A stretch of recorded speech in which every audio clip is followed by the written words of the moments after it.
welcome to our children's class. I'm just going to remind you about what we did last time. We're going to start with last time's prayer, so just a reminder. Say, O ye lovers of one true God, strive that ye may truly recognize and know him, and observe befittingly his precepts. Okay, so we'll do a story now.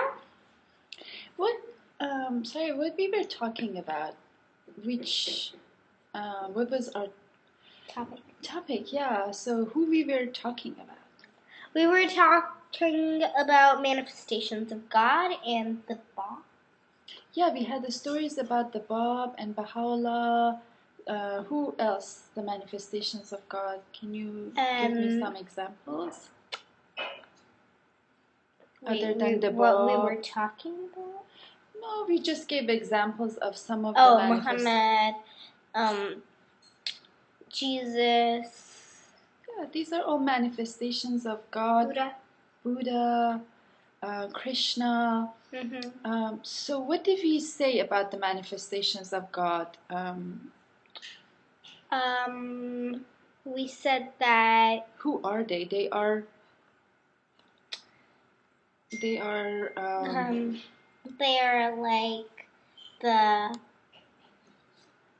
like the mirror that shine the virtues on the people. Exactly. From God, the knowledge of God. Exactly, the knowledge of God. So they are basically the light of his knowledge. They brighten the world of humanity and illumine the human hearts. Yeah. So there is a story that we didn't get to talk about.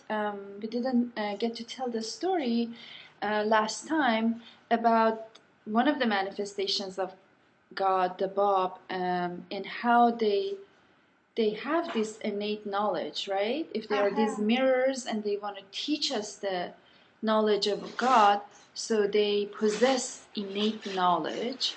What do you think it means, innate knowledge? Innate knowledge, I'm pretty sure it means like knowledge that you already have, that no one had to teach you it. You already had it inside you. Exactly. So since they are the mirrors, these perfect shiny mirrors, they reflect the knowledge of God and they teach us that knowledge. So the story begins like this. The Bab, one of these manifestations of God, he had lost his father has passed away when he was a small child, and he was raised by his uncle. So the uncle sends him to school. Okay. At age of 5. Oh, 5. And of course, he was endowed by this innate knowledge that we talked about, and he didn't need the instructions, but his uncle told him that you should listen to your teacher and act just like any other normal boy. So because his uncle has already recognized this extraordinary capacities and the way he talked, the way he carried himself even at that young age, but he really asked him to just act just a normal boy and listen to your teacher and be humble like any other fellow student. Okay. Now, the schoolmaster was a great man of learning, and he taught the boys how to read Quran, the holy book of Islam. So one day he asked the Bab to recite the opening words of Quran. And the Bab, he refused to do it. He said, "No, I'm not going to do this. I'm not going to read it." And the schoolmaster was like, "What? You're disobeying me? You're not listening to me?" He said, "Well, I just can't read it unless and until I understand what it means. What's the meaning of these words that I'm going to say in a different language?" He would not attempt to recite them aloud. The schoolmaster pretended that he doesn't know the meaning. He said, "I don't know the meaning. You need to read it." He asked very respectfully for permission to explain these words himself, and then spoke with such knowledge and clarity that the schoolmaster was just struck with amazement And never before he had heard or read such an eloquent explanation of these words. He was just amazed. Never before he had heard such a thing. And so he recognized the great capacity of the Bab, and he said, look, we have to go back to your uncle. He decided to take the Bab back to his uncle and thought to himself that he is unworthy of instructing so remarkable a child.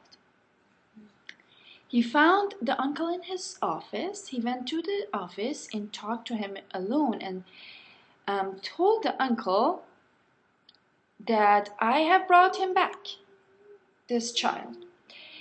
And he found him that he should be under your protection. I'm not going to teach him anymore. He's not to be treated as just a child. The uncle turned to the Bab and said, have you forgotten what I told you? I instructed you. Have I not already admonished you to follow what your teacher says? And just be like any other fellow pupil in your class and observe silence and not say anything and listen attentively to everything that your teacher says? Promising to his uncle and following the uncle's wishes, the Bab returned to school. He said, I will promise to your wishes, my uncle, and he went back to school as a child, as a student.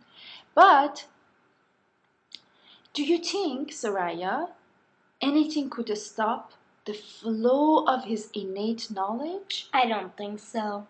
No, once you know the truth, once the truth is manifesting, it's just impossible to stop it from showing. Surely not. And day after day, his teacher was amazed by these signs of wisdom and greatness that were manifested in him. Cool. That was such a good story. I was really surprised. But why did his uncle say act like a normal child? What do you think? I don't know why. Did he just, maybe he had not recognized the truth yet, and he just wanted him to go to school and not be like that. But maybe he hasn't recognized that he had the innate knowledge, right? That's my guess.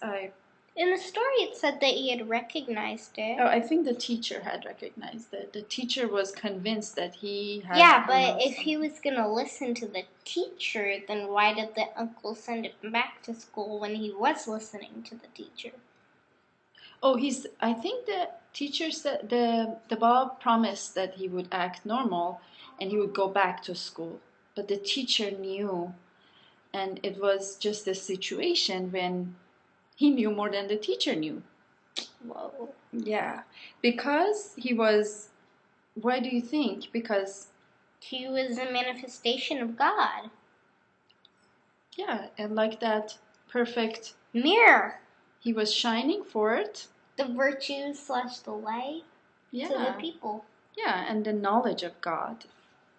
Right? Mm-hmm. So we are always the seeker of truth and recognize it in whatever lamp it shines. Mm-hmm.